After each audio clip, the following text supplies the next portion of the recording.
All right, so the unfolding of deeper perceptions of reality can all be seen as moving in the direction of the unlimited. This involves the undoing of fixations in perception so that it becomes increasingly free and unbound. So fixation is really a reference point and is therefore always relative because it's defined by what it's not or by its opposite. Every form of self is a fixation and is thereby a limitation. What we think of as self is actually nothing other than fixation. There are only layers of reality which exist spontaneously, and it's only the fixation of perception in them that produces the sense of the existence of self. And similarly, it's the fixation of perception in them when that dissolves, when that is undone, that produces a sense of the dissolution of self, or the transcendence of self. Both are relative and are only experienced because of the contrast.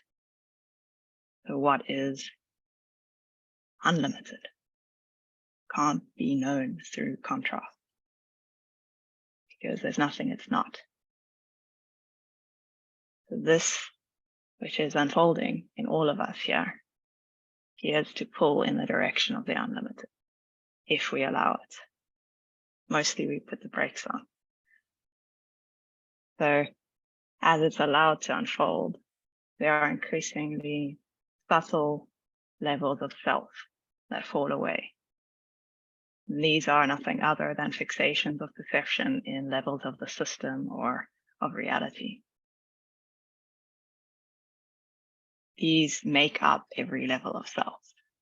Self is fixation in a positionality, like I am that, or I am here, or just I am. So at the most superficial layer, initially, there's self that's generated by thought and self-interest, which is like an egoic level of self. This sense of self is entirely constructed conceptually. It has no existence outside of the thought. So if you think of something like a tree, the thought tree represents an actual tree. And it's living, a living thing that exists of itself. And if you stop thinking about it, it's still there before your eyes. It's not conceptual, it's actual. And the same is true of the ocean and the mountains and rivers and wind and roads and our bodies and so on. It's not true of that conceptual or egoic level of self. It just ceases to exist the instant you stop thinking about it. Without the thought of it, there's nothing objective there. So if perception is fixated at this level, everything is perceived through and as the mind. It feels like you are your mind, like you are the myriad concepts that form the conceptual level of self. So most of you have experienced at least some degree of this quality of self falling away, or in other words, the fixation of perception in this level of reality in thought or in layer one being undone, allowing deeper levels of reality or of the system, if you will, to stand forth. There's also a more like existential level of self. And it's not easy to understand what this is unless you've experienced it fall away. But many of you have had enough experiences to at least be able to sense into what I might be describing. So this level of self relates to the reflection of consciousness upon itself. So that process actually produces the sense of being or beingness, or I am, which is the foundation of self. I am this, I am that. Any more complex layer of self is founded upon that sense of being. And when the reflection ceases, there is no sense of being, no subject at all. There's no object. There's only seamless reality. That begins to happen at location 4. Beyond this are layers of self that are no longer experienced as self because there's no reflection in consciousness upon them. But the essence of self, the fixation of perception in a particular layer of reality or of the system remains. It's just not experienced as self subjectively, but there's still fixation in limiting paradigms of perception. These are the equivalent of self in later locations and are the layers of self that are perceived to fall away beyond location 4. So the point here is that self, what's actually happening, what's actually there, is the result of any fixation in a reference point or positionality. Any layer of the system or a reality can be fixated in a self, but simultaneously there's no objective, like existent self there, independently of the fixation in perception. There are only layers of reality which exist spontaneously, any of which can be experienced as self if perception fixates it. So at the more foundational layers of self, it's like fixation in increasingly subtle and expansive positionalities that are imperceptible until they fall away. All of these are forms of limitation until they're dissolved. And there's a pattern in how this process unfolds. It tends to move from perceiving a layer as the source or foundation of reality itself to perception, perceiving as it or from it, to that fixation itself falling away as a more expansive paradigm emerges. Each deeper shift resolves subtle dualities or limitations that were unrecognized in the previous condition. An example of this that's more familiar might be moving into layer 3. Initially, it might be perceived as the foundation of reality, the pure beingness or all-pervading being or presence, the foundation of everything. And when perception fully moves into it, there's a sense of being that and perception happening from that. You are looking and experiencing the world as that all-pervading presence. And at some point, we're beyond it. Same with location 7 and 8 and 9. There's the experience of there's only the universe. It is the foundation and totality of reality. And there is no sense of any possibility that there could be a limitation or a duality in that. But when that shifts into location 8 and 9, it's like that universe is now operating through the senses of the body, experiencing itself as itself through the senses.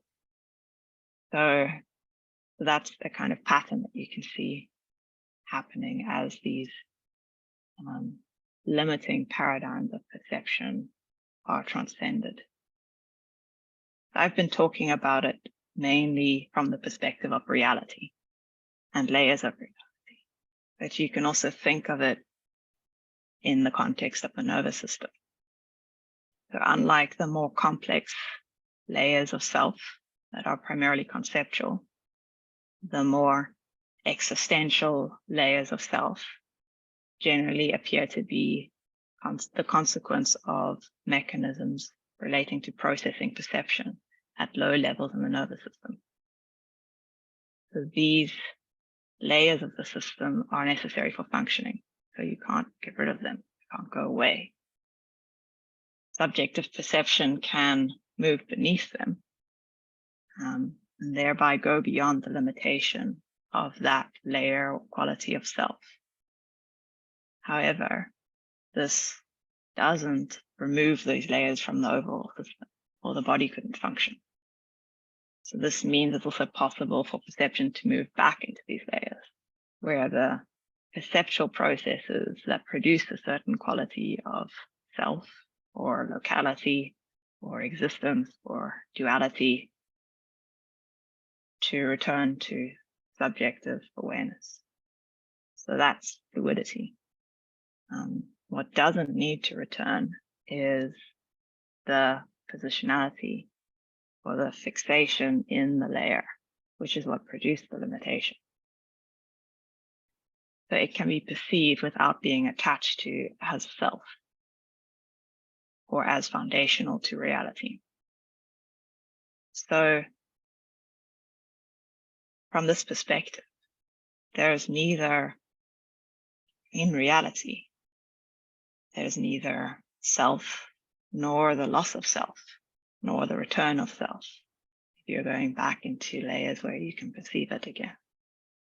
There's only the movement of perception into deeper and shallower layers of the system or of reality, and the undoing of fixations in these. All these layers exist spontaneously as unlimited reality. Limitation is produced by the fixation, not by the existence of anything. Nothing needs to go away. The subjective awareness can encompass everything without fixating in anything. And it has to encompass everything if it is to be open to the unlimited. Everything is included because there's no division and nothing outside of the unlimited. So if we orient ourselves towards the unlimited in terms of our fundamental well-being, this alters the nature of the whole journey. It becomes one of increasing non-fixation rather than transcendence. Going as far as you can go is no longer linear in nature, because directionality itself is a fixation. There can't be a direction without a reference point, which relies on duality. Like far out relative to what? You see, transcendence, as it's traditionally conceived of, is itself dualistic. So what does it look like? On the level of the human system, it's an inclusion of everything as part of the potential of the unlimited, without fixating in any of it.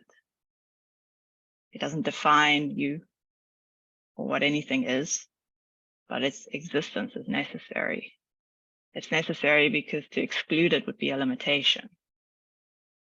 So can you allow everything in every instant to be included without fixating in any of it? Can you exist without these divisions, without higher or lower, or self or no self, or spiritual or unspiritual? If you see this with clarity, then you stop having the same kind of interest in manipulating your experience to get anywhere. Where would you go? In contrast to what? It's like, what is there to achieve when reality is already accomplished?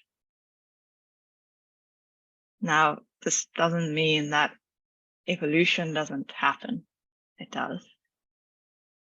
Existence is never static, but it ceases to be driven by the pursuit of acquiring or holding on to anything, any state, any experience. And this type of fixation, it can happen anywhere, in any location in fundamental well-being. It is a shift in paradigm that's independent of states. It's a type of freedom that's unconditional because it isn't dependent on states of perception. So where can that lead you? Where can this orientation lead in terms of fundamental well-being? If you take it very far, it seems never ending. There always appears to be an even deeper, an even more subtle positionality that can fall away, revealing an even more expansive paradigm. So I'll describe to you some examples which will make this easier to understand and give you something to look out for.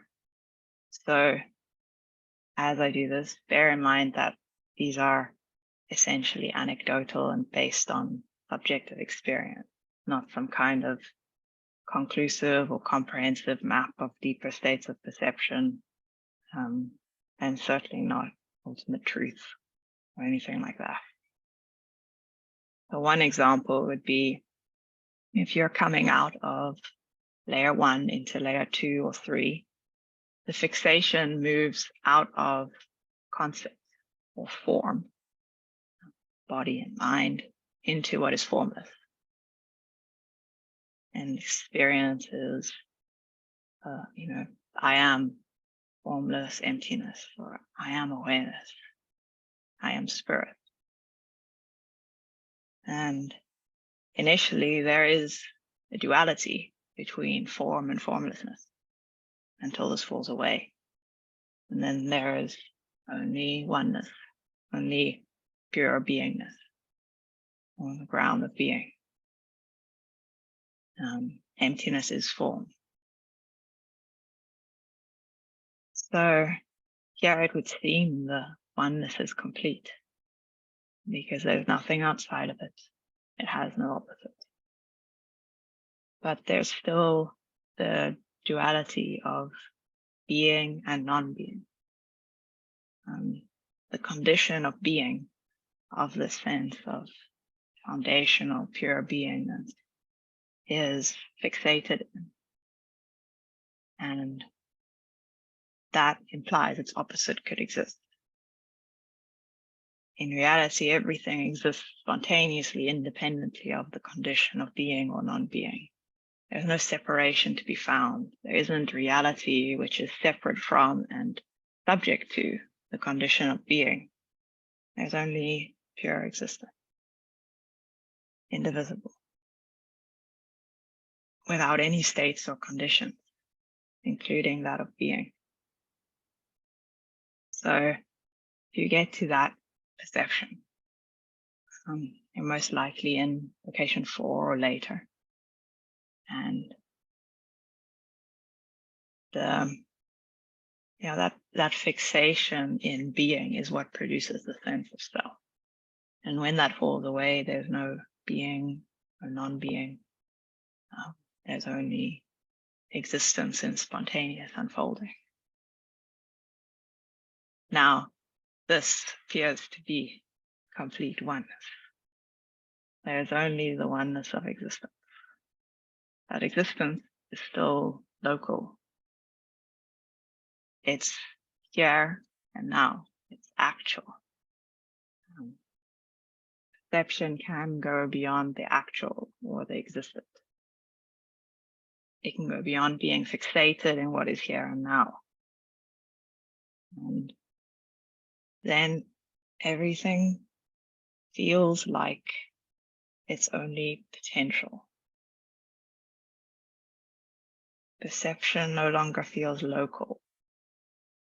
I don't mean that you're perceiving everything through all time or can see into the future or see the Milky Way or whatever. It's just perception moving out of fixation in the layers of reality that are actual here and now. Reality is perceived as non-local. So what is perceived no longer appears to exist as actuality, but as potential. Time loses all meaning since it appears as just the artifact of the sequential unfolding of potentiality to perception. There's no time, there's no locality. Nothing is actually here or is happening because there's only potential. Everything exists simultaneously and is already accomplished. The potential is not what could be. It is what is or what exists. Everything is only potential. It's only potentiality unfolding into actuality as the fulfillment of essence. So if you go deeper than this oneness, there's the perception of a kind of nothing or non-existence before even the perception of potential. I don't have a good way to talk about this because the descriptions all miss the mark, but it's like a complete absence of existence except perhaps for the potential for awareness. So you can experience it with the senses present or without them. Without them, everything is gone. The universe is gone. All trace of it is gone, as if it never existed. Time is gone. Space is gone. There's no way to even reflect on this condition. It's only when you come out of the state that it's possible for some kind of recognition to happen, where the infinite nothingness recognizes it exists before all of this comes to be. Then if the senses return, the universe returns. It can be very disorienting because you're perceiving things all around you that subjectively feel like they don't exist. Nothing is really here. It's inconceivable how you could be experiencing any of it, and yet you are. So perception can remain centered in the non-existence so that it feels like it is what is perceiving everything. Just like that flip in perception from location 7 to 8 and 9. It's like the non-existence is what's looking. And then it feels like perception isn't bound to the senses anymore. They appear as a layer of reality, just like the other layers. From this perspective, location, I mean, layer 2 and 3 and 4 and the body and the senses, they're all layers of manifest existence. And there's this non-existence, which is all of it and simultaneously is independent of all of it. It's hard to talk about. So it can go even deeper where perception loses fixation in any particular layer. It is it's like a kind of super integration where all the layers are visible and acting as one. The layers of existence, the potential, non-existence are one. Nothing causes anything. So before, it's like there's a primacy to the non-existence as the origin.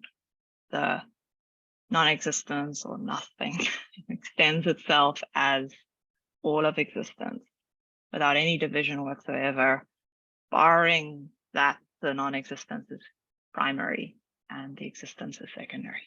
Just like the roots of a tree are primary and the branches and leaves are secondary, but it's forever one. This is different. Now there is no directionality or primacy at all. Nothing causes anything. There are no roots and there are no branches or leaves. There's only the allness of reality. So magnificent that it's forever beyond all comprehension. And it seems like even here you can still keep going further. So here's something to contemplate. But what's striking to me is that across everything, there is something like the condition of being aware. There's the condition of being aware. You're not unaware. Even past the point where awareness disappears. It only disappears because you've mistaken it for the layer through which it was made known.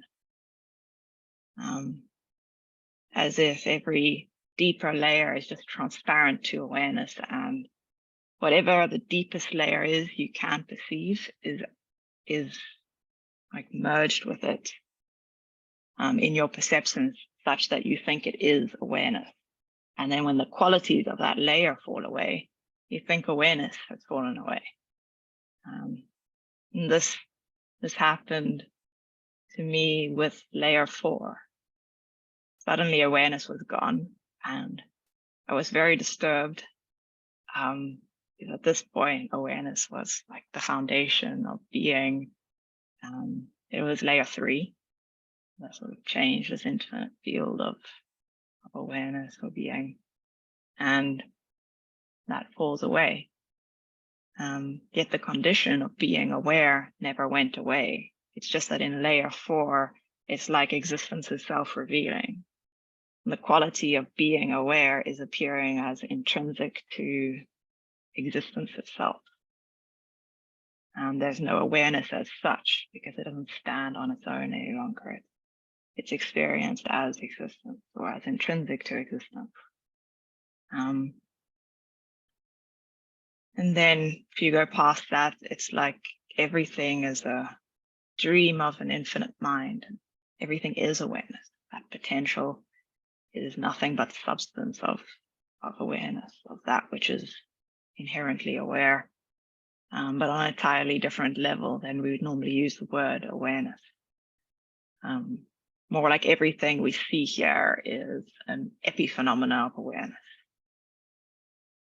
Then deeper still, there's the non-existence, which is subjectively like the potential for awareness.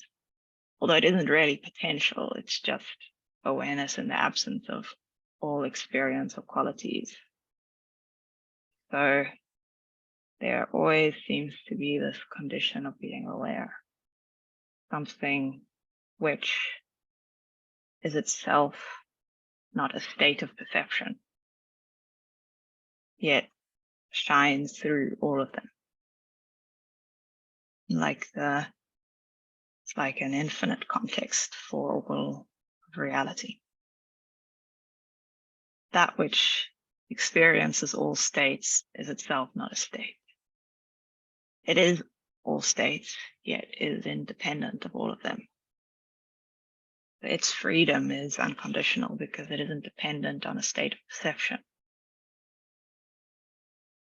So when you pay attention to what is there, what is the same across all states, across all different locations and layers, like you did in the meditation last week, you can begin to recognize it. You can lose fixation in any layer of perception. And you pay attention to what is perceiving, you might suddenly just instantly see through the veils of all the layers of perception. There's no state of perception ever brought you closer to this. None can take you further away. All states are equal. All reality is equal. Does that make sense? It's all really magnificent, and it's all a mystery. To me, the greatest mystery is how there is actually something and not nothing at all. So that seems to be all I have to say for the moment. Thank you for listening and for being here. It's good to be here with you all. Does anyone have anything they'd like to share or ask about any of this?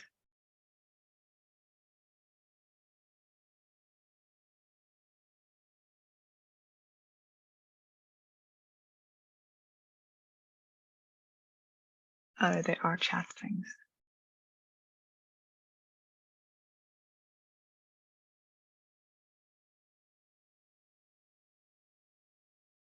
Okay, I don't think anyone seems to be having any questions. Hopefully that's because you're all enjoying the... Hold on, I chatted then. Thanks so much for that. Could you explain how the physical nervous system interacts with this continuum of fixation? Well, I'm not an expert on the nervous system, but I was giving you a different way of thinking about it. I tend to think about it as layers of reality. That's how it's showing up in perception. But you can think of it also as perception is moving into deeper or more primitive layers of the nervous system, which are always present and always functioning, and you can't pull them out of the nervous system or out of the body. And so it's never really anything that's either lost or gained. It's just perception centering or fixating in a certain layer. And the less fixated it becomes, the more free it is to move across the full breadth of what is possible to experience or know as a human being. I don't know if that answers your question. Is that? Yeah, thank you. Okay. Michael, I think you have your hand up.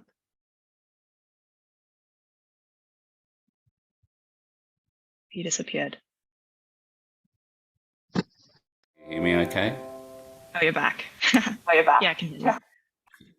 Yeah, sorry. Mic doesn't work with the headphones in. But yeah, I think yeah, it's beautiful, thank you. And very difficult to come back to questions. But I don't want to miss this opportunity. I've had pretty much everything that you describe in experience of plant medicines, but not outside of plant medicines. The one thing that I haven't had is non-existence. And I was on the verge of non-existence with the plant medicines, and fear jumped in. Yeah, it does. Many and people. It was, yeah.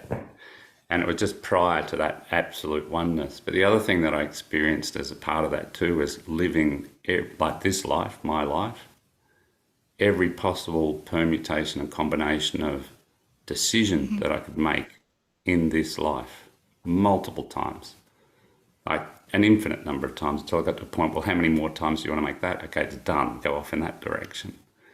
And then living every possible life in that way, not just my life, but every life that's ever been lived. And coming back from that, that was when there was a sense of one, the facilitator I was with.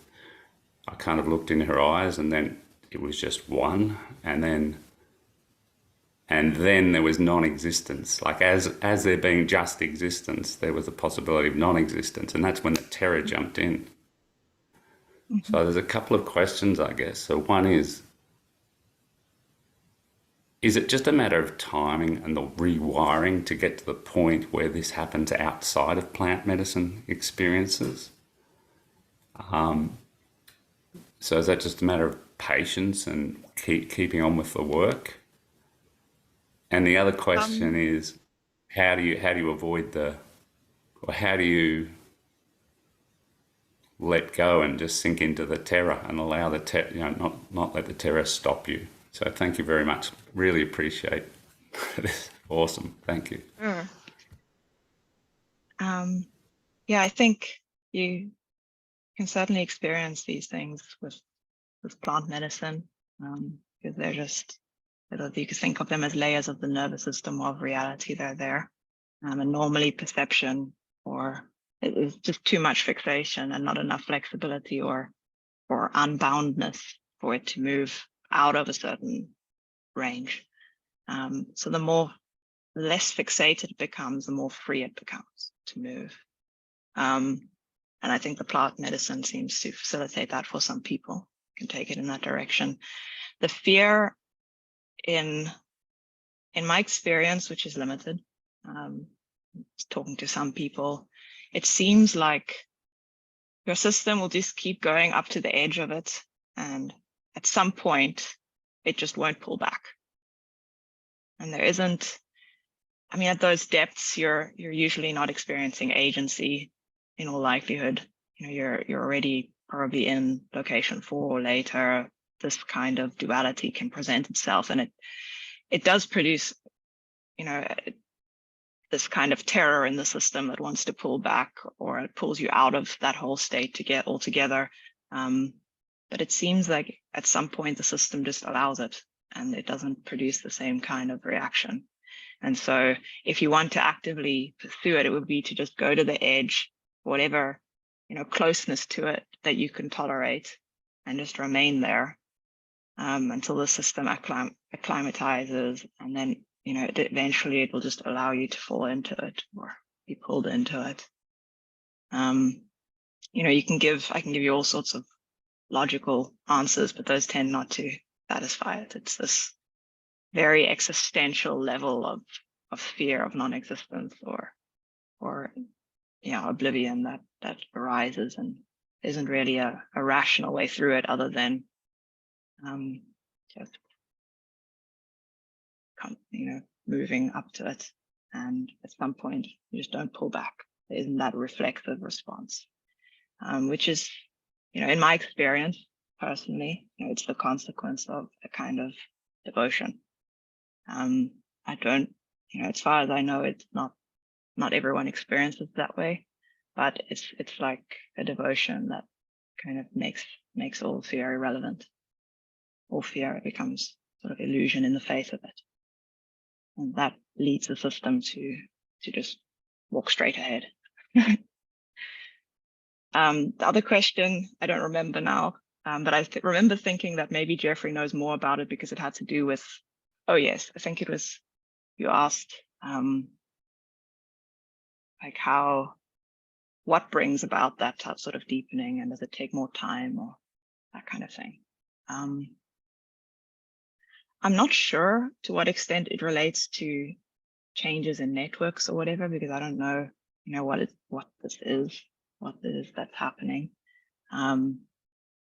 It does appear to these things become clear with a lot of attention and time and focus and dedication to them. So time, I think, is certainly beneficial. I don't know what the norm is, so I can't answer. I don't know, what it is for 100 people. So maybe Jeffrey has something he'd like to say about that. Because I can only speak mainly for my own experience and maybe a few others. Thank you. It's beautiful.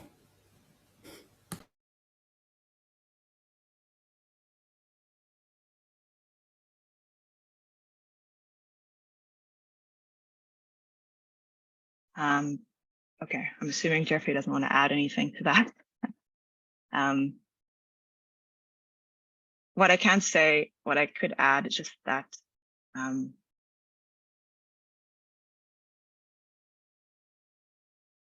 it's like going deeper into what is perceiving everything. So that type of meditation, like Jeffrey did the other day, last week, that can go in that direction. So rather than focusing on any specific quality of experience, if you're seeking to go, kind of get an extreme degree of non-fixation, it is to turn attention in a sense to what is perceiving everything, which is difficult to do unless you've had a lot of experience of different layers and locations, because otherwise it tends to just identify another layer. If you do this and you're in layer 2, you might find layer 3. But until you've experienced a wide range of layers and locations, ideally later locations or integration or both, those make it easier to kind of get that type of shift to happen, where it's not any state at all, or it is that which is across all perceptual states and is itself not a state. And with that, there's a much diminished degree of fixation anywhere, because why be attached to any particular state when all of them are relative? Whereas until that point, it tends to be, there's, even if it's layer 4, there's still a fixation there. Even if it's like the path of freedom and your way out, that directionality is itself a kind of dualistic quality of fixation. So it's very hard to get away from, and usually you don't notice it until something pulls you beyond it and you're like, wow, that was completely limited and I didn't even realize it. So having that intention is also valuable. Just intention to not sort of put the brakes on anywhere or stop off anywhere, even if it means losing your whole world, losing yourself or your existence. Okay, enough talking. Keeps going. Did anyone else have their hand up? I thought someone did, but maybe that went away, or I imagined it.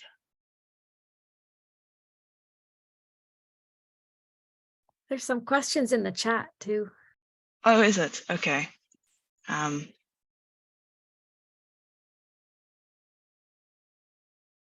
sure how. Boris has his hands up. I'm not sure if that's from before. Boris, yes. Okay, shall we do Boris? Go ahead, Boris.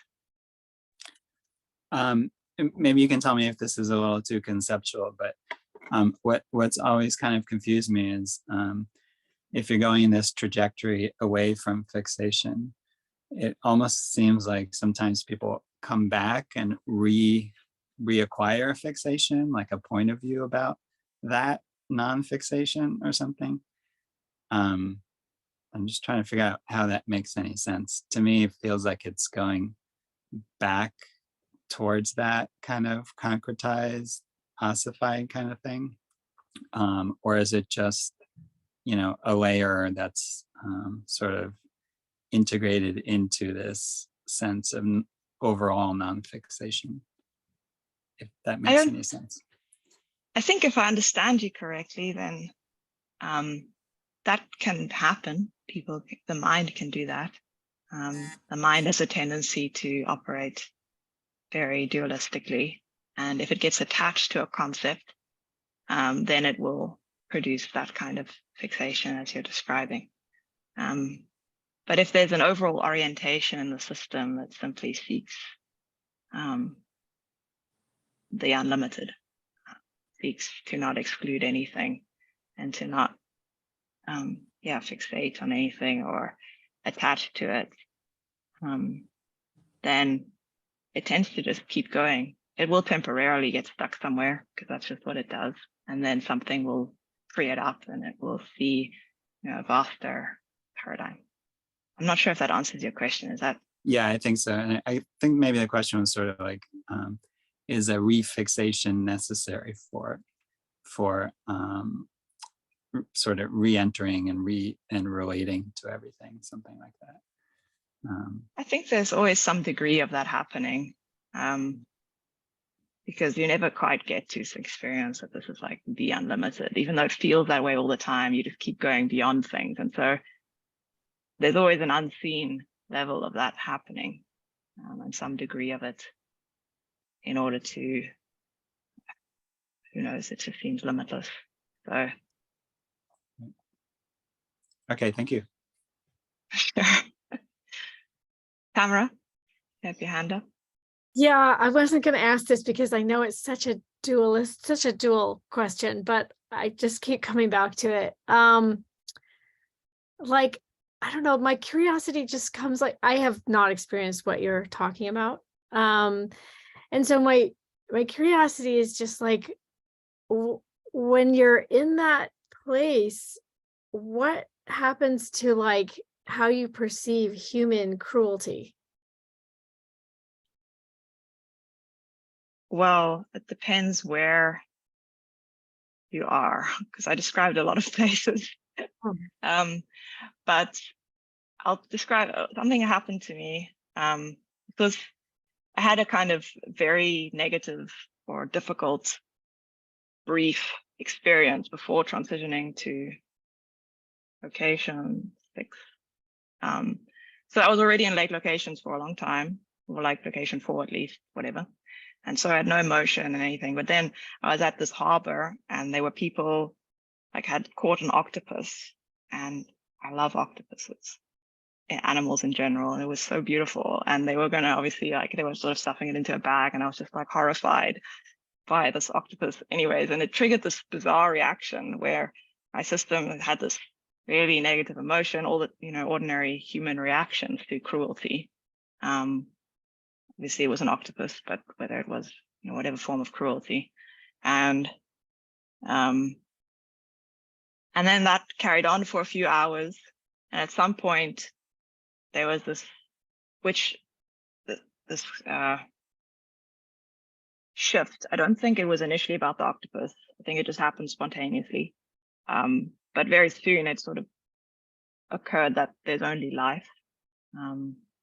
And that was the subjective experience. There was absolutely no concern over the octopus, because there's no octopus, there's only infinite life, which is without any, it can't die, it can't be expended, it can't suffer. So that is, a later location perspective. That's not the only perspective.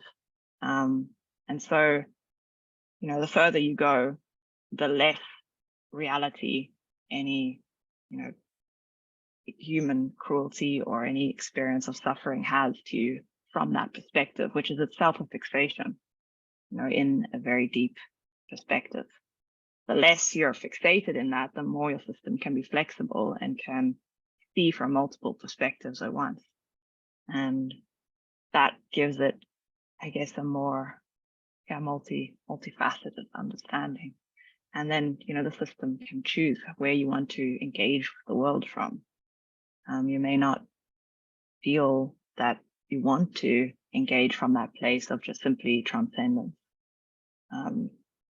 because it creates, it's generally, excluding certain levels of experience. So yeah, it depends where you are, what you're asking the question about, like which spot. Wherever you are, it'll be a different perception of that, but you can hold many of them simultaneously, and have consideration for many of them simultaneously. not because any of them is real or more real or important, just because they all exist as, you know, the unlimited, as the totality of reality. Thank you. Sure. Okay, I'll go back to looking at the chat things. Would it be helpful if I read you some of them? No, because if you read, like, I won't process what they're saying. Okay, so I'll just read them. You all. Are there any other practices to explore this other than the meditation we did last week? Anything working specifically on being less fixated or limited? I don't know. I haven't thought about it. I think that's something I should probably give some thought to, like what would actually work, because I might give an answer, but that will be very specific to me, maybe. The meditation last week is that type of thing, really putting attention on what is perceiving everything. If you can get to an experience of integration, that's very helpful, because at that point, identity isn't in any particular layer. And so it's already in some way shifted out of its, you know, ordinary fixation in layer 1 or layer 2 or layer 3 or layer 4, and then it can be easier to sense into this. Initially, it will feel like it's completely inexperienceable, or you can only get the sense of it, but the more you pay attention to it, the more complete the recognition of it can become. If you can get a sense of it in any way, then paying attention to that is definitely the best thing to be doing, and no other form of practice. The way to get a sense of it is maybe something you can think about. It's either, you know, very late location stuff, you know, past location 7, that this can become more apparent, or I think you can get there. I think some of you, even in the program, have gotten to some sense of it from integration, from a very good, you know, integration in location 2 of all the layers, and then sensing into what's actually experiencing that. So those are probably the things. I would try the integration, since, you know, late locations is harder. And just keep being what is perceiving that until you get to that which is not itself a state of perception. And then putting attention on that. Some of the other stuff I was talking about, like the potentiality and those are deeper layers, whether those, I think, harder to perceive unless you're in late locations, or whatever they are. I don't know, they seem like deeper layers. They show up in later locations. Okay, the feeling of the capacity for perception underlies all forms of perception and all pre-existence or non-perception or non-experience. Yeah, sure. These things are difficult to put into words, but that's, like, capacity is similar to my use of the word potential for perception or potential for awareness. That is, if it's experienced exclusively like a nothingness or non-existence, where there's only that potential for awareness or capacity for perception, but no perception as such. There's nothing to perceive, and no subject to perceive it. And yeah, all potential or existence or non-existence, any such distinction sort of is secondary to it. Okay, Grant. I'm experiencing a lightweight sense of this in earlier locations. Does the system need to be in later locations to experience it to the full depth that you're describing? I think so, but I think I've read things of yours where I've been like, wow, I think you're experiencing some of this or sensing into it. I think you could think of it as like being very out of focus. Like you can experience it, but it'll be like the mountains far on the horizon. Whereas if you're in lake locations, you're like standing at the foothills of the mountain or on the mountain, and you just see a lot more of it with clarity and with a kind of like it is the sole content of your experience rather than being something that you can see in the distance or see as part of a greater scene. But who knows? I'm not saying that's not possible, but that does seem to be the pattern. Although not the, by the way, I think you're referring to those deeper layers, not the whatever it is that's perceiving everything. That thing which is kind of not bound was independent of the layers and locations, independent of states of perception. That's everywhere.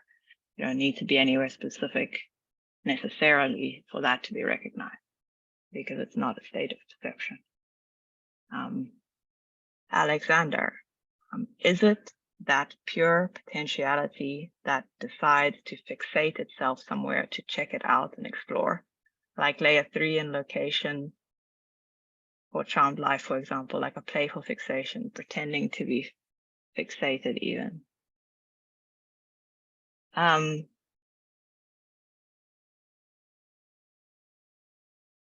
Is it playful? Sure. I don't know. It just does things. I'm not really sure why it does them, but I can totally, go with it if you, I'm not sure if I can think of it as being playful right now. But certainly attention can center in a particular, layer or location, state of perception, and can do that in a way that it's not bound to it. And so that's a kind of playfulness, perhaps. It's not really a fixation, it's just a centeredness there because you're operating from that place. I mean, you're not simultaneously perceiving absolutely everything all the time in every moment. So it does move around, and therefore there is temporarily, attention focused on certain layers. And that focus doesn't need to be in a way that it feels like it's bound there or attached to it or stuck there. And so it can be playful or just loose. It's like putting on a coat or whatever. It doesn't mean anything in particular. It's just what's happening. It's like all states are really equal. It's neither they're higher or lower.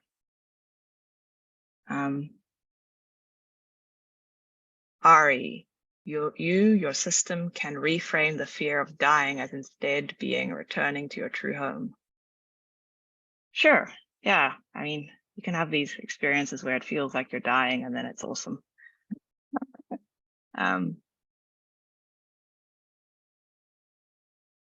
Yeah, a lot of that's for people as beliefs, but you may have experienced stuff like that too. Michael, sounds strange, but there is no fear of dying. I have experienced dying many times. Non-existence is different to dying. That's correct. There's definitely a difference between the confrontation with non-existence to the confrontation with what seems like death. Even to the transcendence of various layers of self that are more superficial.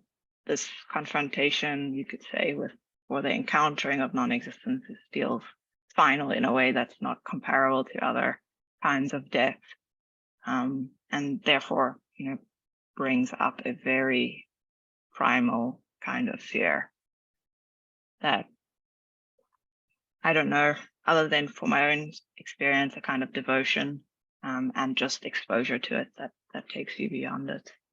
It's like a maturation in the system that takes place if you keep approaching it. can we non-verbally communicate with each other in a place of non-perception? I would not know. It's hard to imagine, given that that place of non-perception is there's no you and no me and nothing to communicate, and we wouldn't be able to perceive the content of the communication. So I don't know what would be communicating there. Who knows? That's hard to imagine to me.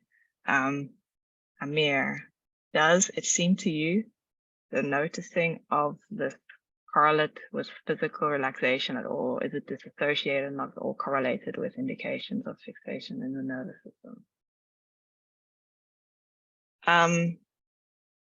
I'm not sure which specific thing you're asking, if it's correlated with physical relaxation. Deeper. Sorry, shall I Yeah. just explain? Sorry, because I put it as a typo that changed the meaning of the sentence slightly. If this noticing of this thing that is not a layer or whatever Oh, yes. is helped along by being less fixated in any positionality, and at least subjectively, it can feel like there's more tension in the body if I'm fixated on an idea. I'm wondering if you notice a correlation with physical relaxation and less fixation, or because Jeffrey also talks about these later locations being dissociated, which might indicate the body becomes less and less of an indicator or a correlate to this. Is that any Well, clearer? you're less aware of it. Yeah, but I think I get what you mean. I don't know. I think I'm not the right person to answer this because I'm very disassociated from the body. It gets more in later locations. Like, it gets very great, by the time you're like, even the senses are sort of like subdued by location 7. And, past that, you're literally you're barely aware of the body. You can have bugs crawling on you and just not care or not notice or not move. So that's a different thing. Who knows how relaxed the body is? You're just not paying attention to it. I'm not sure what someone would measure if they were to measure that. In terms of that, which is perceiving all states and itself not a state, it's extremely powerful for deconditioning, because it's it just completely pulls any sense of self out of the conditioning, and so it very rapidly dissolves that. So I imagine it would produce a kind of relaxation of tension in the body, but who knows? I don't feel it because I'm very not in the body in terms of my attention. Someone else might be able to answer that better. But essentially, all this deeper stuff, you're like not paying attention to the body much. Cool. I think that's everything we have in chat. If anyone else has a question, now's the time to speak up. Otherwise, I think Jeffrey will probably want to wrap up. So I will mute myself. And thank you all for being here and for your questions and for listening. I hope it was helpful to you. Love to hear if it speaks to you, if you experience or sense into any of it. It's really interesting to me. I'd just love to hear from you all. So let me know what it speaks to you. Okay. One thing to think about in terms of the non-existence thing is that something could be called that occurs to people at many, many different points in their experience of the matrix. In fact, I was trying to find I think it's this book. I'm going to paste it in to the chat here that talks about this from really an earlier pre-location standpoint, basically a point before someone is even a finder, where you have just this massive fear in some people that are transitioning to the continuum itself.